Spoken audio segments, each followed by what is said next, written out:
Assalamualaikum warahmatullahi wabarakatuh. A'udzu billahi minasyaitonir rajim. Bismillahirrahmanirrahim. Alhamdulillahirabbil alamin. Wassalatu wassalamu ala asyrafil anbiya'i wal mursalin sayyidina maulana wa nabiyyina wa habibina wa syafi'ina wa qudwatina wa uswatina Muhammadin sallallahu alaihi wasallam wa ala alihi wa ashabihi ajma'in.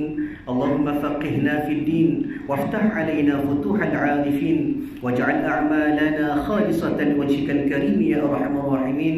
اللهم افتح علينا حكمتك وانشر علينا من خزائن رحمتك يا أرحم الراحمين. رب اشرح لي صدري ويسر لي أمري واحلل عقدة من لساني يفقهوا قولي والحمد لله رب العالمين آمين. قال المصنف رحمه الله تعالى ونفعنا وإياكم بعلومه في الدارين آمين. Alhamdulillah.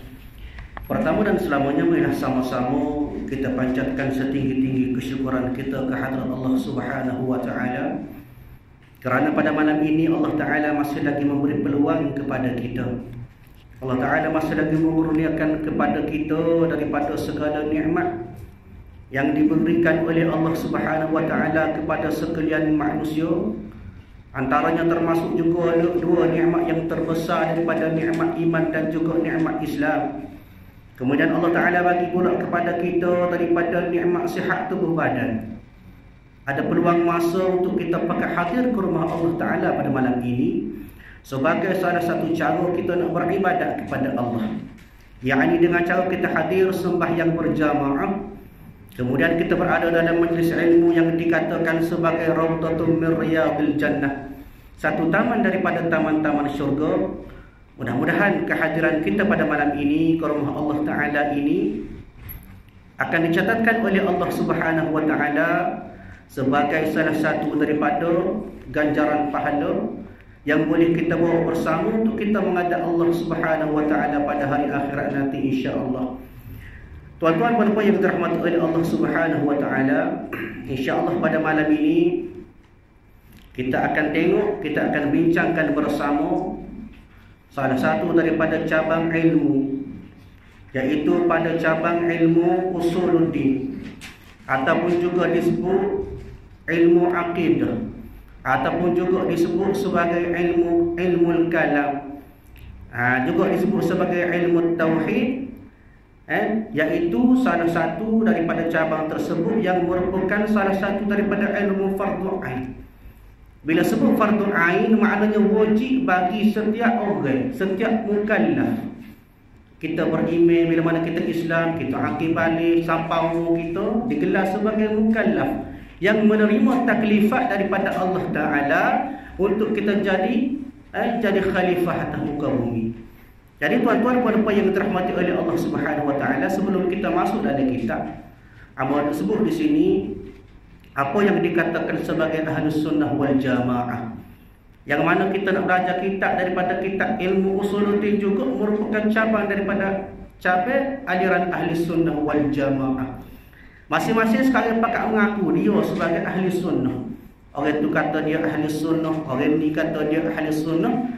Tapi hakikat yang sebenar kata Nabi sallallahu alaihi wasallam, ahli sunnah ialah orang yang bersama aku dan juga bersama sahabat aku, kata Nabi. Jadi ini berdasarkan satu hadis Nabi sallallahu alaihi wasallam.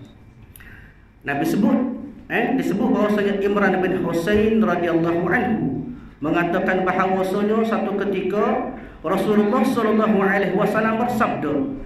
Nabi kata mana? Khairu ummati qarni thumma alladhina yalunahum thumma alladhina yalunahum. Qala Imran fala adri adhkara ba'da qarnihi qarnaini aw thalatha atau kama qala dalam hadis sebut fasakata Rasulullah sallallahu alaihi wasallam. Maka kata Nabi sallallahu alaihi wasallam, Nabi sebut khairu ummati qarni. Kata Nabi, sebaik-baik umat ialah yang hidup pada zaman aku, pada kurun aku. Summa yalunuhum, kemudian zaman selepas aku. Zaman siapa? Zaman tabi'in. Summa yalunuhum, kata Nabi. Kemudian zaman seterusnya. Zaman siapa? Zaman tabi'in. Kemudian setengah ulama kata Nabi senyap. Apa maksud senyap Nabi? Kata ulama, senyapnya Nabi menyatakan bahawa jika baiklah umat selepas kurun yang ketiga, maka baiklah dia. Maknanya tidak ada jaminan daripada Nabi SAW kepada umat Nabi hak lepas pada kurun yang ketiga. Hadis ini pula sebut kepada kita, qala Imran, berkata Imran, fala adri azkara ba'da qarnihi qarnaini aw thalathan. Imran kata dia tak ingat sama ada Nabi SAW sebut 2 atau 3 kurun selepasnya. Cumanya daripada nas ini, Nabi tidak meletakkan jaminan kepada kita hak jauh daripada Nabi. Maka atas sebab itulah tuan-tuan puan-puan yang dirahmati oleh Allah Ta'ala, maka adanya kumpulan-kumpulan ulama bermula daripada zaman Nabi bersama sahabat, kemudian zaman tabi'in, kemudian zaman tabi'in, maka mereka ini membuat satu keputusan untuk menyediakan jalan ataupun tariqah ataupun panduan bagi umat selepas kepada kurun yang ketiga.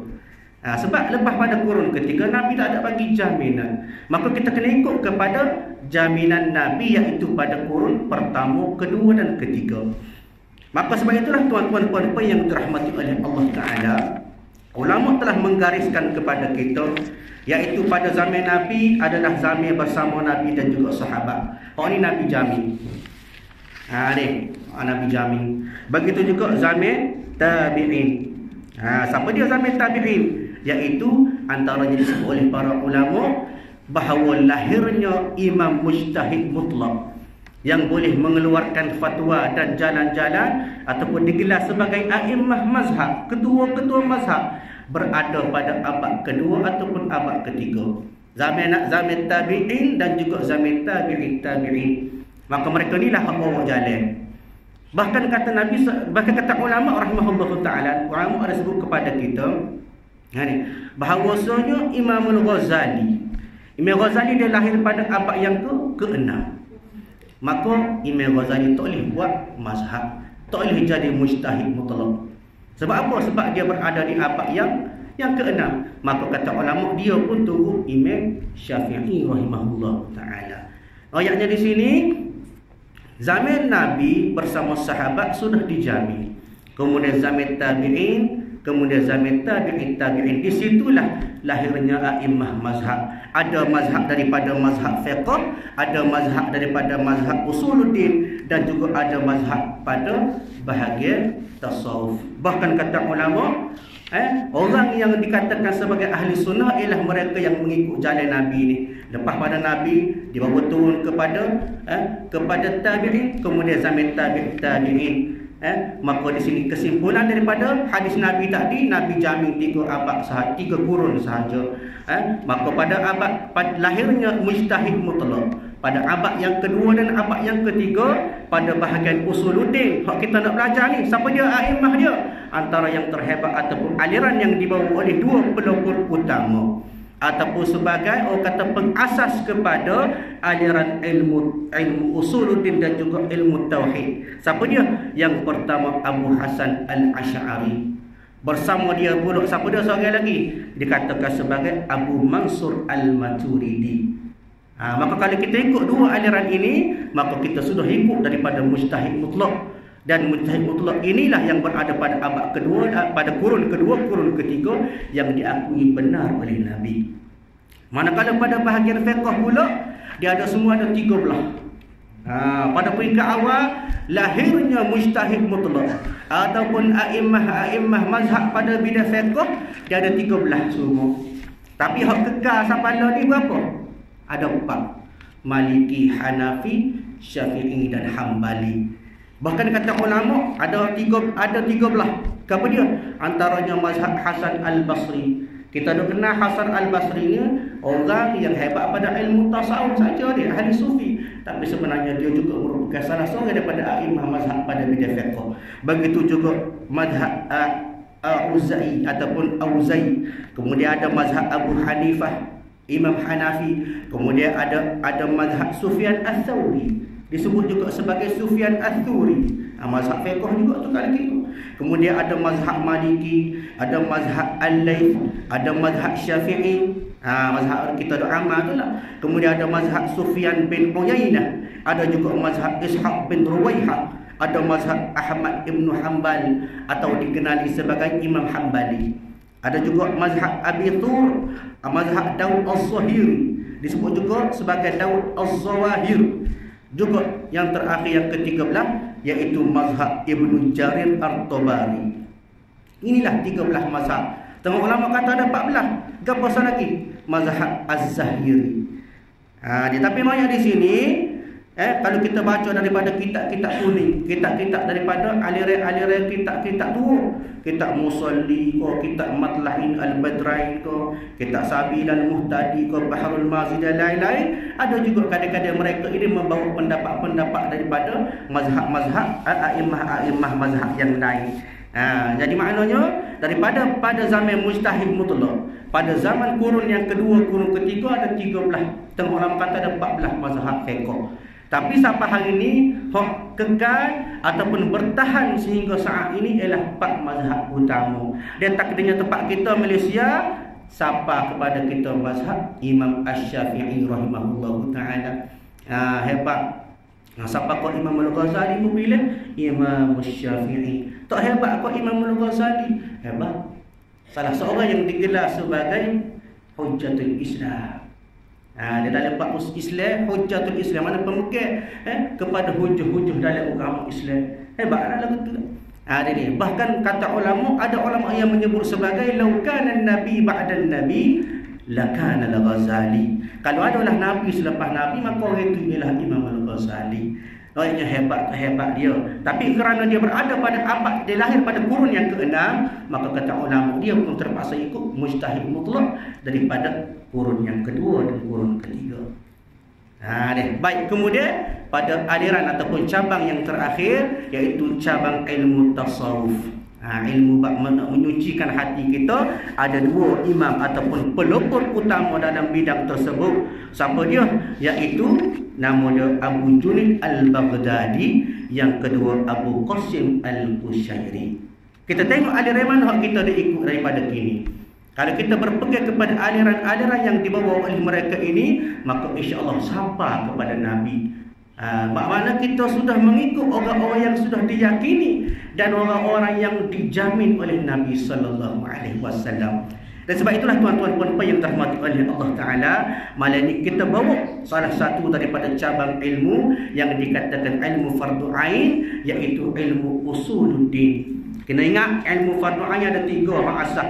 Gapo dia? Yang pertama ilmu usuluddin. Inilah ilmu kita kenal Tuhan. Dikenal sebagai ilmu akidah ataupun ilmu tauhid. Yang kedua daripada ilmu fiqh, cara beribadat kita, lagu mana semaya kita, lagu mana puasa kita, lagu mana haji kita. Kemudian yang ketiga ialah pada ilmu tasawuf. Bagaimana kita nak cuci hati kita, kita nak bersihkan hati kita daripada benda-benda yang boleh menjauhkan kita daripada Allah Subhanahu wa taala. Baik, tuan-tuan puan-puan yang dirahmati oleh Allah Subhanahu wa taala, di sini apa juga nak sebut, pada malam ini kita akan mulakan kuliah kita daripada kitab Faridatul Faraid fi Ilmil Aqaid. Baik. Pada bicara ilmu tauhid, dan boleh kita pada bicara ilmu tauhid, maknanya kitab ini akan membicarakan perihal ilmu tauhid. Kepada ilmu tauhid, maka dikata oleh ulama, ilmu tauhid ialah ilmu daripada ilmu aqidah. Dan ilmu aqidah, bahkan ilmu tauhid ialah ilmu bagaimana kita nak kenal Allah Taala, kita nak kenal Rasul, kita nak kenal sifat-sifat wajib, sifat-sifat mustahil, sifat-sifat harus bagi Allah Taala. Kemudian kita nak kenal pula daripada 4 sifat wajib bagi Rasul, 4 sifat mustahil bagi Rasul, dan 1 sifat harus bagi Rasul. Maka semua ini dirangkum oleh ulama sebagai aqidatul khamsi ataupun aqidah 50. Inilah yang dikatakan ilmu berkenaan dengan ilmu aqidah yang sebenar-benar. Jadi kita pada malam ini yang akan membincangkan daripada ilmu aqidatul khamsin, ilmu daripada bab akidah 50, kenal Allah Ta'ala, kenal Rasul, daripada sifat-sifat wajib, sifat mustahil dan sifat haram. Kenapa? Kerana ilmu akidah ataupun ilmu usuluddin ini antara ilmu yang penting. Bahkan dalam buku soalan pertama disoal kepada kita, kepada dia, ma rabbuka, man rabbuka, siapa Tuhan kamu? Maka di sini menyatakan kepada kita bahawa asal-asal ataupun soalan pertama dalam buku tanya pasal akidah. Kenal kita dengan Tuhan? Siapa dia Tuhan? Dan ilmu-ilmu lain akan melengkapi. Pada ilmu fiqh nak melengkapi ibadat kita, pada ilmu usuluddin nak bersih hati kita, semua itu merupakan ilmu yang wajib. Begitu juga ilmu Al-Quran, ilmu Al-Hadis. Bahkan kita kena pegang, kita kena faham bahawasanya apa yang dikatakan sebagai ilmu ataupun aturan perundangan Islam dia ada 4. Ini kita kena pegang. Apa dia? Yang pertama Al-Quranul Karim, yang kedua hadisus sahih ataupun hadisun nabawi. Maknanya sebagaimana hadis Nabi sebut taraktu fikum amrayn lan tadillu bihi abadan in tamassaktum bihima, kitab Allah wa sunnat Rasulullah sallallahu alaihi wasallam. Nabi kata aku tinggalkan kepada kamu dua benda, dua perkara. Nescaya kamu tidak akan sesat sampai bila-bila, bila mana kamu pegang kepada dua perkara tersebut. Apa dia? Yang pertama kitab Allah, Al-Quran. Nak kena belajar, nak kena faham. Kemudian yang kedua, wa sunnatul Nabi sallallahu alaihi wasallam, kemudian hadis Nabi. Maka setengah orang berpegang kepada tak apalah, kita pegang dua yang Quran dan hadis saja. Soalnya ialah bagaimana kita nak memahami Quran dan hadis semata-mata. Kita kena ingat sistem perundangan Islam ada 4, Quran dan hadis, kemudian ada lagi 2. Apa dia? Ijma' ulama. Apakah tukar ijma' ulama ni? Ijma' ulama ini merupakan orang-orang yang digelar sebagai ulama yang menghimpunkan pendapat tentang Al-Quran.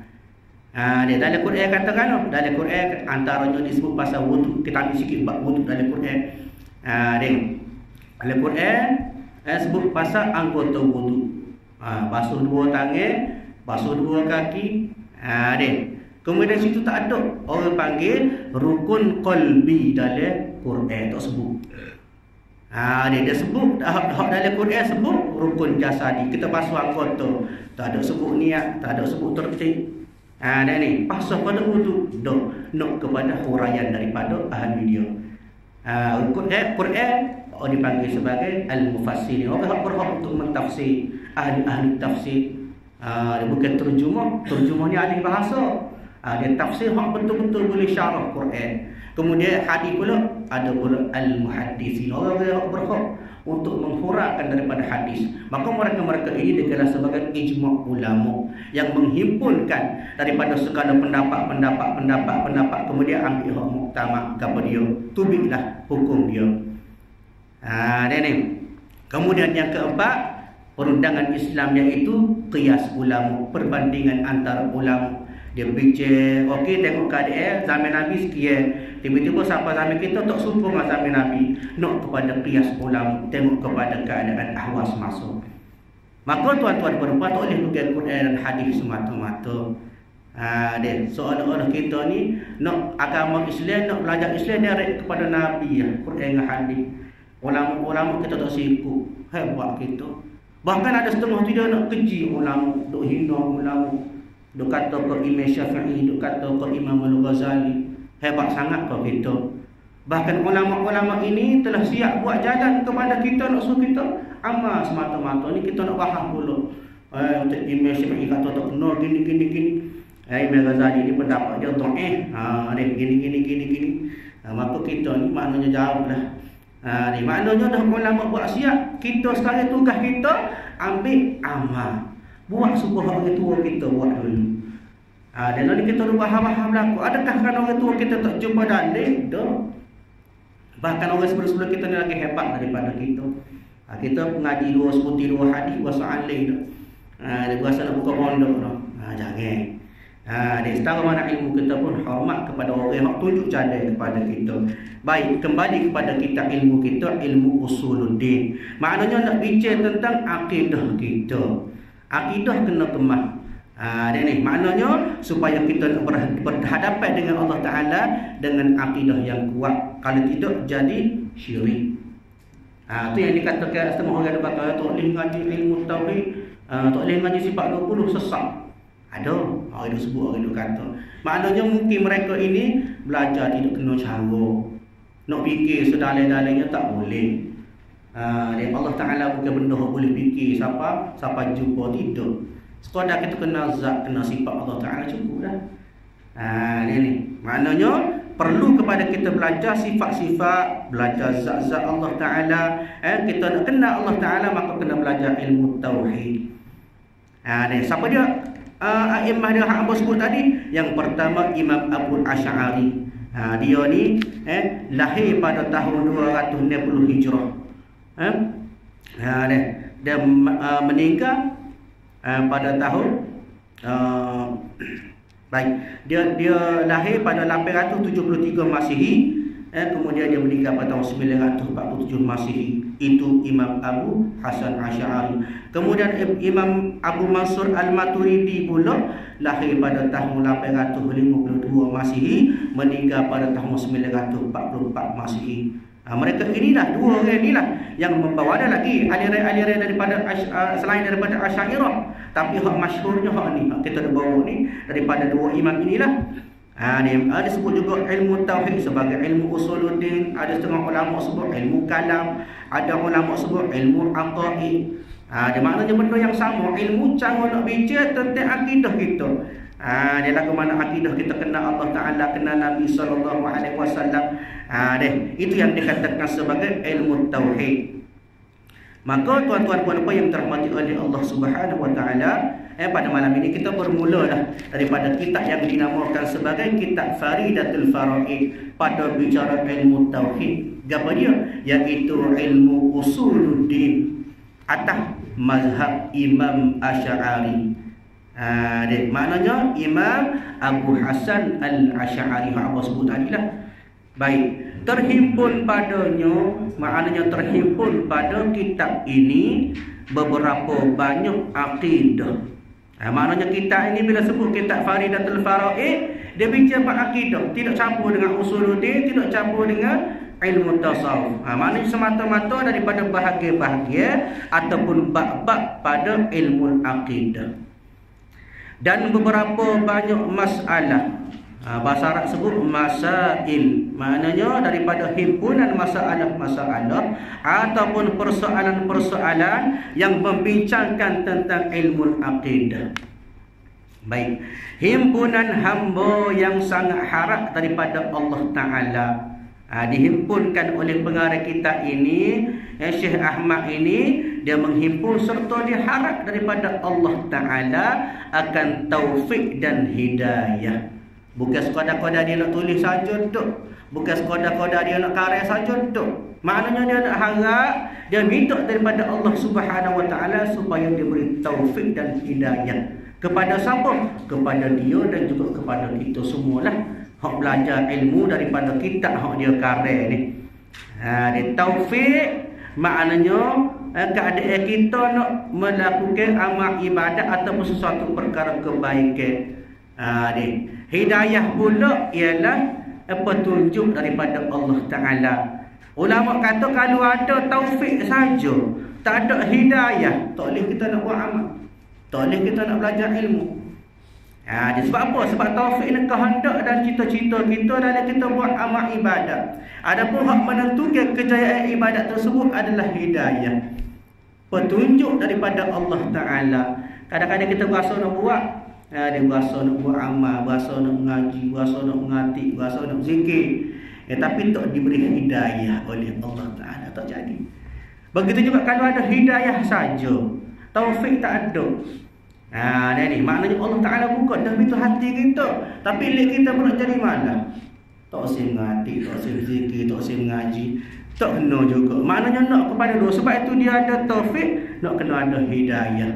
Bukan nama orang ni taufik hidayah. Ada juga nama orang, tapi maknanya di sini taufik ialah bagaimanakah kita keadaan kita nak buat amal ibadat ataupun kebaikan tersebut, manakala hidayah itu adalah daripada Allah Taala semata-mata.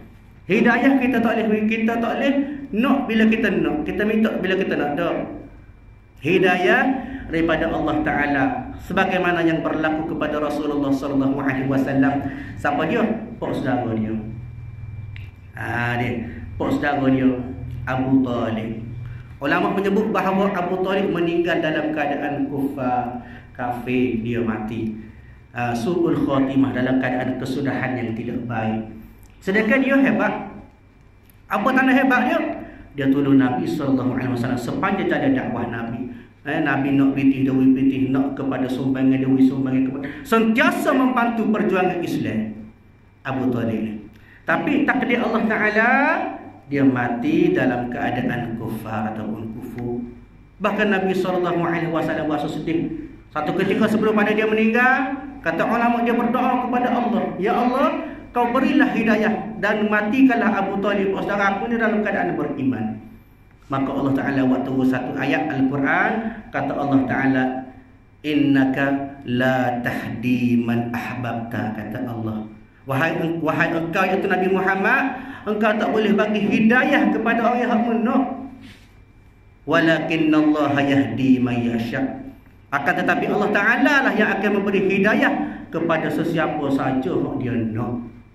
Ini Nabi. Dia setara Nabi tak boleh nak minta mudah-mudah hidayah. Maknanya daripada Allah Taala. Maknanya nak kepada hidayah jangan sekadar minta semata-mata. Kena ada buat mari taufik. Biar ada rasa hubbu, rasa kasih kita buat amal kebaikan kepada Allah Taala. Mula-mula tak ikhlas. Mula-mula berasa payah. Nak boleh ke ikhlas, nak boleh ke hidayah Allah Taala. Teh buat kita ni. Tapi ulama kata tak apa. Pergi ke awam paksa dirimu. Kalau perlu menangis, menangis dalam ibadat kamu. Bangun malam menangis, minta dengan Allah Taala. Akhirnya bila mana Allah Taala buka hidayah, mari rasa lazat dalam ibadat kita. Kita nak buat tu. Ni maknanya nak kepada hidayah itu bukan mudah. Kita jangan tunggu cokoh. Apa? Tuhan tu buka hati. Rasa nak tapi Tuhan tu buka hati. Tak boleh, kena ikhtiar juga. Biarlah mula-mula berasa suka orang duk tengok, orang duk gelih, malunya kita. Ni kadang-kadang noyaknya susah nak dapat hidayah, tapi kita kena ikhtiar, usaha minta dengan Allah Taala, bermunajat kepada Allah Taala, biar mari hidayah menyebabkan rasa lazat dalam diri kita beramal ibadat. Orang lazat ni dikatakan oleh ulama sebagai jannatul ajilah, syurga yang disegera ke atas dunia. Tak ada akhirat rasa malih dah buat amal ibadat. Atas dunia ni masa sedap dah semaya. Pas semaya. Berasa lazat dia buat amal ibadat kepada Allah Taala. Kerana ada hidayah. Tapi nak boleh kau tu payah tuan-tuan. Ni semaya nak boleh kau semaya paksa lebih. Kamu lain lah, kamu ni alhamdulillah bagus belaka. Tapi noyaknya susah kita nak dapat hidayah. Tapi adakah mustahil? Tidak. Nak kepada kita sendiri biar rasa kasih, biar rasa kita rasa nak buat amal ibadat, biar rajin buat amal ibadat, lama-lama insya-Allah Allah Taala akan buka hidayah kepada kita. Dia begitu juga pengarah kita ini, ya mari kepada kita ilmu, dia karah kita kepada kita supaya diberi taufik dan hidayah kepada dia dan juga kepada kita. Ni baik. Dan bahawa dimudahkan baginya segala yang payah. Maknanya dimudahkan baginya kepada dia pengarah kita ataupun kepada kita. Dua-dua lah. Dimudahkan baginya bagi pihak dia tu nak suruh mudah dia buat kitab dia. Biar dia karang tu boleh faham ilmu pada kita. Biar kita mudah faham daripada hak dia karang. Boleh bagi pihak kita pula biar mudah atas kita belajar ilmu. Ni baik. Ahmad Ibnu Muhammad Zain bin Mustafa bin Muhammad Al-Fatani. Ini nama pengarah kitab. Dia kadang-kadang kita mengaji kita tak tahu siapa dia, tahu pengarah kitab. Maknanya kita seolah-olah tidak amanah pada ilmu. Dia baca kitab, baca buku-buku kedah. Kadang-kadang buku tu ada bagus je, ada baiknya, tapi bila kita belajar kitab, kita tahu siapa dia pengarang kita. Menyebabkan kita jadi yakin dengan ilmu yang dibawa, kemudian kita amanah dan kita belajar ilmu. Ni maknanya pengarang dia Ahmad Ibnu Muhammad Zain bin Mustafa bin Muhammad Al-Fatani. Hadarallahu ta'ala riyadu rajahu. Mana semoga Allah Ta'ala menghijaukan riyadu taman kebun dia tu. Bulughul iman dengan keadaan sampai kepada dia segala amani daripada cita-cita. Mudah-mudahan tercapai cita-cita pengarang dan juga tercapai cita-cita kita pada pihak kita ni nak suruh faham daripada ilmu akidah daripada kitab ini. Wa nafa'a bihadzal risalatil lil muslimin. Amin. Maknanya semoga diberi manfaat daripada kitab ini kepada sekalian muslimin. Amin. Maknanya inilah daripada mukadimah kitab kepada kita, pengarang kitab kepada kita sebagai satu pendahuluan ataupun pengenalan kepada kitab untuk kita kenal apa dia hak kita nak belajar. InsyaAllah kita akan belajar pula pada ini bagaimanakah yang dikatakan panduan-panduan ataupun pengenalan kepada ilmu yang dikatakan sebagai pengenalan kepada ilmu usuluddin. Kemudian juga dari kitab ini kita akan belajar daripada 20 sifat. Gapo dia 20 sifat? Ni setengah orang tak sih bila sebut sifat 20. Tak usah belajar sifat 20. Dah kita nak kenal Allah Ta'ala, kita kenal dengan Quran. Lagu mana nak kenal Allah Ta'ala dengan Quran? Jadi payung. Jadi orang alim telah menyebut kepada kita ataupun orang yang dikatakan sebagai aliran daripada Imam Asy'ari dan juga Imam Abu Mansur Al-Maturidi tadi menggariskan kepada kita aqidatul khamsin, akidah 50. 20 yang kita belajar daripada sifat Allah Ta'ala, sifat wajib bagi Allah Ta'ala. Antaranya sebab kita tahu-tahu semualah kepada sifat wujud, qidam, baqa, mukhalafatuhu lil hawadis, qiyamuhu bi nafsi, wahdaniyah, qudrat, iradat, ilmun hayyan, sama' basar, kalam, qawnuhu qadiran, qawnuhu muridan, qawnuhu aliman, qawnuhu hayyan, qawnuhu sami'an, qawnuhu basiran, qawnuhu mutakalliman. Benda ni kalau kita ngaji pondok, insya-Allah boleh belajar. Apa saja benda ni yang dikatakan sebagai ilmu asas orang ngaji pondok dan juga sekolah Arab. Siapa dia biasa sekolah Arab pun dia ada tajuk dia mata pelajaran ilmu tauhid. Maka daripada 20 sifat ini tuan-tuan dipecah pula kepada 4 bahagian, iaitu sifat wujud termasuk pada bab sifat nafsiyah. Kemudian daripada sifat qidam hingga sifat wahdaniyah termasuk pada bahagian sifat salbiyah. Kemudian daripada sifat qudrat hingga sifat kalam iaitu termasuk pada bahagian sifat ma'ani. Manakala sifat yang ada kaunuhu depan tu, kaunuhu qadiran hingga kaunuhu mutakalliman termasuk pada bahagian sifat ma'nawiyah. Ke awal ni tuan-tuan, kalau setengah orang dia tak biasa belajar, dia akan jadi pening. Gapo tahu ustaz tu sebut dia sikit-sikit kaunuhu tak sikit. Tapi insya-Allah sebab pada bila kita tu mulai kita ngaji dia insya-Allah baru kita tahu apakah yang dikatakan daripada sifat 20 ataupun sifat-sifat yang termasuk pada bab yang dikatakan sebagai aqidatul khamsin. Baiklah tuan-tuan puan-puan yang dirahmati oleh Allah Subhanahu wa taala, daripada pengenalan hang hamba sebut tadi, disebut apa disebut sini berkenaan dengan pengarang kitab. Nama dia Syekh Ahmad Al-Fatani ni. Siapa dia ni? Merupakan salah seorang daripada guru ataupun tok guru kepada Tok Kenali. Tok Kenali kenal belakang ni. Dia ni merupakan salah seorang daripada tok guru kepada Tok Kenali. Dia orang petani. Bahkan kata ulama dia ni merupakan keturunan daripada mubaligh hak datang daripada Hadraul Maut Yaman. Bahkan kata ulama juga nasab dia ni daripada hak bahagian mak dia ni, nasab mak dia termasuk ataupun bersambung dengan Sayyidina Abbas bin Abdul Muttalib, pak saudara Nabi. Manakala Syekh Ahmad Al-Fatani juga merupakan anak Melayu pertama hak boleh masuk Al-Azhar. Antara orang hebatlah. Antara guru-guru dia pula hak dia duk Mekah, siapa dia? Antaranya Umar Asy-Syahmi Al-Baqi, kemudian Husain Al-Habsyi, Syekh Ahmad bin Zaini Dahlan bekas mufti Mesir. Tu antara tu dia. Syekh Hasbullah, Syekh Haqi An-Nazili ramai. Kemudian juga antaranya juga iaitu Muhammad Ali Kutai. Kita pernah dengar nama tu Ali Kutai. orang alim di Kelantan. Manakala ulama-ulama bekas ulama hak pernah jadi anak murid kepada Syekh Ahmad ni siapa dia? Antaranya Haji Abdullah bin Musa, bekas mufti kerajaan Johor. Begitu juga Haji Wan Ishaq, bekas mufti kerajaan Kelantan.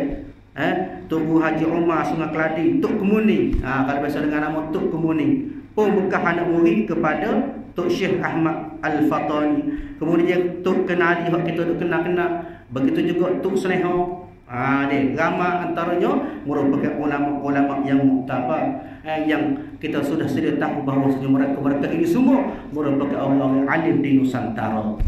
Dia ni. Kemudian kata ulama Syekh Ahmad Al-Fatani meninggal pada 11 Zulhijjah 1325 Hijrah.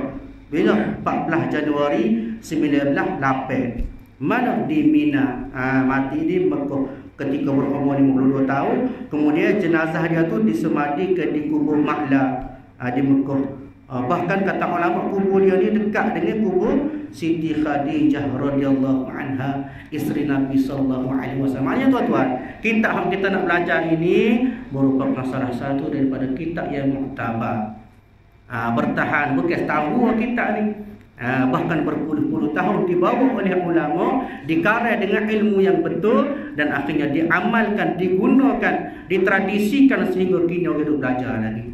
Bahkan di pondok merupakan salah satu daripada kitab wajib pada asas-asas ilmu, pada ilmu tauhid. Jadi kita nak belajar ni, insya-Allah mudah-mudahan kita minta daripada Allah Subhanahu wa taala supaya diberikan kemudahan kepada kita untuk kita belajar ilmu daripada kitab Faridatul Faraid fi Ilmul Aqaid. Kemudian insya-Allah tuan-tuan puan-puan, sebelum buat satu pengumuman, kita sedekah melakukan Al-Fatihah kepada pengarang kitab ini, Syekh Ahmad bin Muhammad Zain bin Mustafa bin Muhammad Al-Fatani. Al-Fatihah. Ya Allah.